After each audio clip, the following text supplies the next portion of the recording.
Tesla stock was up 5% this morning, so what just happened? Some Tesla investors are actually confused because you would think that the stock would actually be down because, Elon said that he actually wants to buy OpenAI for $97 billion. And even though supposedly he would have many partners financing the deal, I think most of the money would actually come from Elon Musk. And when Elon Musk became more serious about acquiring Twitter, Tesla stock dropped about 70%. So do we want a repeat of that? Now, if Tesla stock again drops down to $100 like it did here, and in one single day, on that particular day, dropped 11%, and here was me excited about the buying opportunity, and I was glad I bought Tesla stock at that time. So if you go there again, I'll buy more. And here's a screenshot from one of my older videos showing you what kind of numbers I was personally doing before the stock crashed in 2022. And do you think I used this money to buy Tesla stock?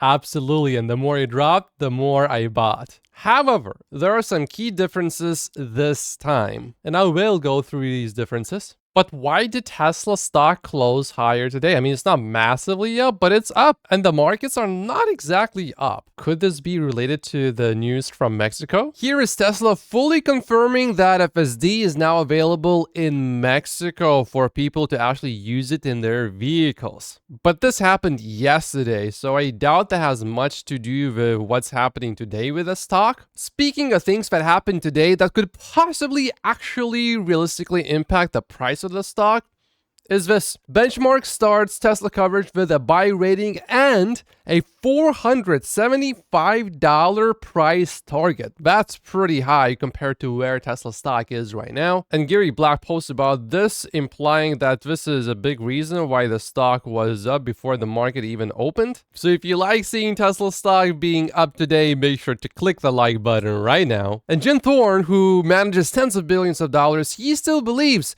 that Tesla's bullish trend is actually intact, and he believes that Tesla stock is basically going to double before the year ends. And he literally just said this, nothing has changed. He said this yesterday as the stock was dropping, and then he poses a question. How frequent are significant drawdowns in Tesla stock? The answer is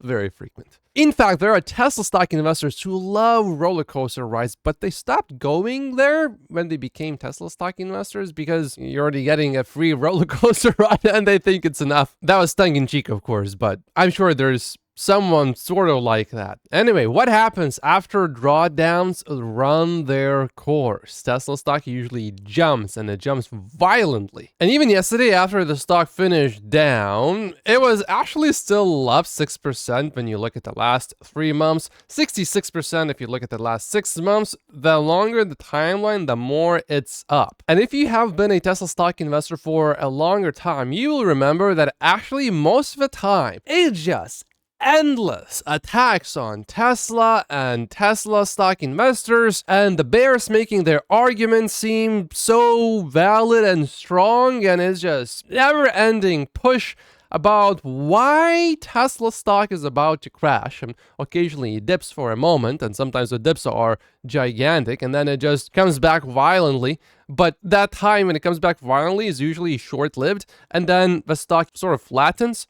And that's when we get all the negativity back again. So receiving constant negativity, that's just how things are usually for Tesla stock investors. That's our default state, constantly being under attack and constantly being presented with never-ending reasons why the stock is just going to completely collapse. I mean, for example, look at the period from 2014 to 2019. You could have bought Tesla stock at the highest price possible back in 2014, and you would have actually lost money for some time, even in 2019. But if you held onto your stock, now you are up massively. And during this whole time from 2014 to 2019, it was never ending. Constant negativity about Elon Musk, Tesla, and the stock. And now we have all this negativity about Elon Musk potentially buying OpenAI. And of course, if he does that, likely he will need to sell quite a bit of Tesla stock. But not everything is as gloomy as it might appear. There is some good news here, actually. Tesla is aiming to launch its 500 kilowatt charging speed supercharger starting in Q3. And these new charging sites will enable Tesla to bring costs down to below $40,000 per charging stall. So not only will be get faster charging for vehicles that will be capable of that. But it's actually cheaper for Tesla to do this. Engineering is actually working on weekends on it, aiming for first pilot sites in Q3. I'm curious if these new, more affordable models, will they be capable of faster charging, or will they also be capped at 250 kilowatts? And this is actually a pretty big announcement if you're paying attention. Less than 3 months later, over 1,500 Powerwalls produced in a 24-hour continuous shift. And 3 months earlier, the record was 1,000. So this is a big improvement. We're not talking 50% year-over-year growth. We're talking 50% in 3 months. Now, of course, this is a one-day record, so how sustainable is this? Actually, we'll find out later, but so far, this is definitely good news. But this OpenAI thing, we need to talk about it. There's actually some major confusion among some Tesla stock investors. I've heard some takes, and I'm like, I think there are a few important things missing. So unless you spent like 5 hours digging into this stuff, you will want to pay attention to what I'm about to go through. But first of all, Elon Musk made an offer of $97.4 billion. And this number is actually very important. So remember that. This is from Reuters, and this is important. OpenAI was valued at $157 billion in its last funding round. And SoftBank is in talks to lead a funding round of up to $40 billion in OpenAI at a valuation of $300 billion.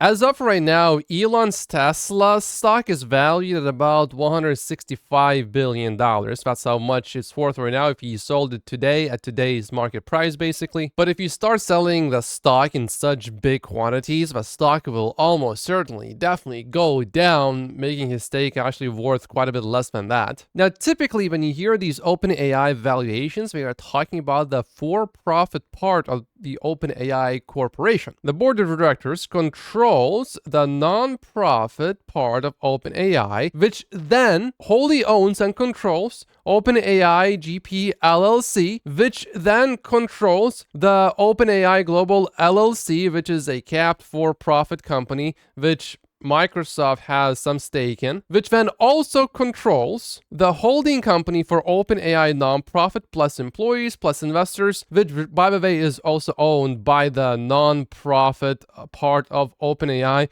I mean, this whole structure is a bit what is going on here, but when they talk about these valuations, they usually refer to the for-profit part of OpenAI, meaning what the actual value is the non-profit part, because the non-profit part of OpenAI, it controls everything else. If you only get the little part here, you don't have the whole thing. You have a little small piece of the whole thing. And we are specifically talking about control here, but you also have to remember that the profits are capped. So in the end, if this company does extremely well, the nonprofit part will own the majority of the profits anyway, because the profits are capped. And that's important to know because I've seen some analysis suggesting that the nonprofit part is worth less than the for-profit part. The truth is, it's really messy. It really depends. I certainly wouldn't come to a very strong conclusion like that. It's really debatable. And Elon specifically wants to acquire the nonprofit part of OpenAI, because if you control that and if you own that, you control everything else. Now, Elon Musk just now called Sam Altman Scam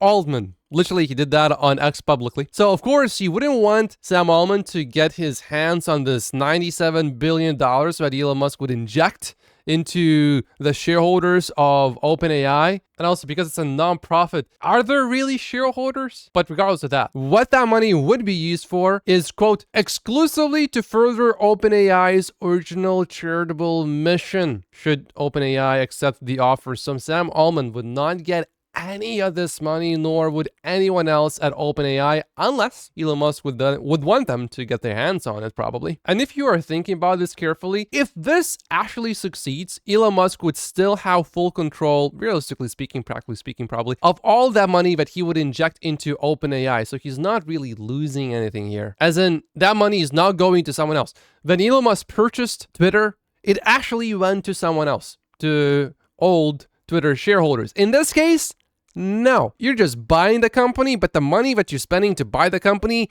stays in the company that you're buying. Isn't that a great deal? Assuming that you can basically fully control the company and do whatever you want, which in this case, I'm pretty sure that would actually be what would be happening. Also, Elon is being extremely aggressive here. Elon's lawyer said that Elon and his investor group are prepared to match or exceed any bids higher than their own. And Sam Altman currently is going through a process to make OpenAI, the whole thing basically, a for-profit company, but this move stops it. And he might even lose control of the whole thing. And while Sam Altman very clearly multiple times now has reiterated that OpenAI is not for sale, in the end, it's really not up to him to decide that. It's up to the board to decide this. Remember this chart? Find Sam Altman somewhere in here. Well, he's the CEO, but the CEO has to report to the board of directors. So unless he controls the board somehow in a sneaky way, in reality, in the end, the ultimate decision making is with the board of directors. Oh, and by the way, this chart that I've been showing you, this is actually directly from OpenAI. And here's the list of people that are on the board. And as you can see, there are quite a few people. And actually, Sam Altman is one of these people, but he's only one among many. And Sam Altman is not even the chair of the board. He's just a board member. The chair of the board is Brett Taylor. And the board has 10 members, so Sam Altman is only 10% of the board. And the thing about members of boards, usually they really don't like being sued. And if they just flat out reject this offer from Elon Musk, and then they proceed with a previously reported valuation specifically for the nonprofit of $40 billion because they are going to convert it to a for-profit, and they actually do need to have a valuation, and there's a lot of paperwork and legal work that they need to do. They couldn't do it anymore, at least not at $40 billion, because you have someone here offering you $97 billion. Okay, if they're offering maybe, let's say, 50 billion. You could say, oh, well, 50 billion and 40 billion, of course, it's a big difference, but in percentages, it's not that massive a difference. But no, this is more than a doubling. Now, digging into this whole thing a bit more deeper, the nonprofit is expected to own at least 25% stake in the for-profit part of OpenAI, which then sort of explains why it could be worth less than the for-profit part. But notice how it said at least. At least, meaning it could be substantially higher than 25%. But then if you look back at this chart, that's where it gets a bit confusing, but actually it's very clear. You will see that, first of all, board of directors controls the nonprofit, which then wholly owns and controls this LLC, which then controls the for-profit parts of OpenAI. So really, if you think about it, if you want to solve AI, you only really care about control. And the control is what matters in the end. And we can definitely make an argument that control in the end is more valuable than the actual part of the profit from OpenAI, because if you have control, you can steer its spending, you can steer all of the funding and all of its resources to, let's say, your other company, XAI. Not quite literally like that, but there are, I'm sure, ways to sort of do it a bit more discreetly, perhaps in a way that wouldn't violate any of the rules that OpenAI has in place. Sam Altman also has a response to Elon Musk. No, thank you, but we will buy Twitter for $9.74 billion if you want. So now that we understand how OpenAI is structured and what it would mean for Elon Musk to control OpenAI's nonprofit part, what's the likelihood of this actually happening? First of all, keep in mind, if Elon Musk doesn't end up buying this whole thing, he will still end up massively succeeding, because Sam Altman will have a much harder time now converting OpenAI into an actual pure for-profit, because the cost of doing so will be much higher. So that will slow Sam Altman down, and of course Elon Musk is working on XAI, and that will allow him to do a little bit better. And that in the end actually might be the true intention of Elon Musk. By making this offer, it might not even be possible for Sam Altman to convert it into a full for-profit company, because the cost is just too high, too unbearable. So even if Elon Musk loses here, he's actually winning. Now, Omar is guessing that the probability of this transaction going through is less than 5%. The nonprofit part of OpenAI has sold some of its profit rights. That is true, but they all revert back if AGI is reached. No wonder Microsoft wants to remove that structure. So if AGI is sold, then it doesn't matter that the for-profit is worth more right now, because in the end, the non-profit would actually be worth a lot more. And Sam Altman wants to sell OpenAI to himself at the valuation of 40 billion, but experts are already suggesting that it's worth between 60 to 100 billion, and with Elon making an offer of about 100 billion, it should be worth at least 100 billion. And actually, there are opinions that the bid from Elon Musk is viewed as too low by most for the leading AI asset, making Sam Altman's $40 billion valuation even more ridiculous. The consensus among Tesla investors seems to be that the chances of Elon actually succeeding in this and acquiring OpenAI are not high. Even if it does go through, Elon's fundraising ability was fairly good in 2022, but now it's even better in 2025 because SpaceX is doing better, and also xAI's valuation is pretty good. And there's a huge incentive for Elon to raise as much money for this as possible, because he's putting other people's money into the company, and that money is actually going directly to the company, which he will fully control. And if the company still stays true to its mission, it will be a non-profit making no money. So it's not like Twitter, where it's obviously a for-profit company and Elon Musk would largely benefit from owning more of the company because he will make a lot of money from it eventually. And if Elon somehow converts OpenAI into a for-profit company, that would be not good for his reputation. So I would have a hard time imagining Elon actually going through with that. But sort of merging OpenAI and xAI, I can definitely see parts of that happening. Or not necessarily merging the two companies, but having active collaboration between the two companies. Also, if you remember, back in 2022, the US administration was openly hostile to Elon, and the current administration is openly friendly with Elon, not to even mention that Elon Musk is leading part of the government. So all of this would definitely make it easier for Elon to acquire OpenAI than it was to acquire Twitter. And the thing that happened with Twitter was when Elon made that offer to buy Twitter, it was actually a legally binding offer. But at least as of this moment, the offer that Elon Musk made to buy OpenAI is not binding yet. It's also important exactly how is this purchase structured. It would actually come from xAI. The offer comes from xAI, not from necessarily Elon Musk directly as a person. Here's one more thing that I'm strongly convinced of. I don't think this move from Elon Musk is entirely charitable.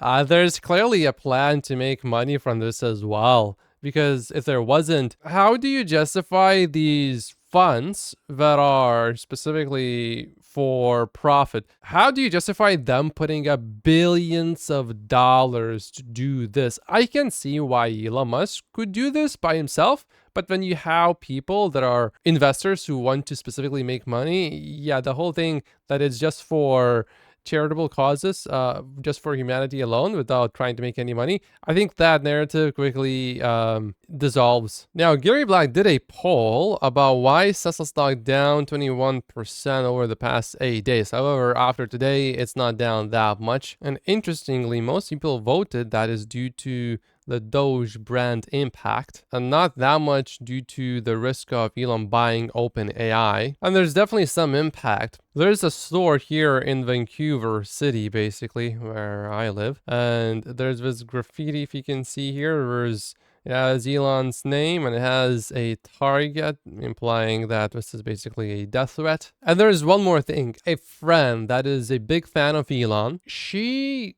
is a bit scared about buying a Tesla because other people would perhaps see her negatively. So this is someone that actually really likes Elon Musk, supports Elon Musk politically and in all other ways, but is now a bit reluctant about buying a Tesla. But I think this only applies to places that are very, very liberal, and I think this is only a temporary thing. And my personal opinion is when FSD is solved, people will not care as much about what Elon Musk says, and Elon Musk has a specific timeline for how long he is going to be involved at Doge. It's going to be disassembled about 18 months later. And when Elon Musk will no longer be actively involved in the decision-making of the government, I think the backlash is going to be less, substantially less. People will stop caring, I think. We got Tesla's deliveries from China, and this was actually the second week of the Chinese New Year, so you would normally expect to see lower numbers, and that's exactly what we are seeing, so I'm not surprised about that. This has to be a politically motivated attack. Toronto mayor said that she will be moving a motion to ban Tesla from the list of vehicles which qualify for a grant aimed at encouraging taxi drivers to buy electric vehicles. She said that she is taking the move, which would come into effect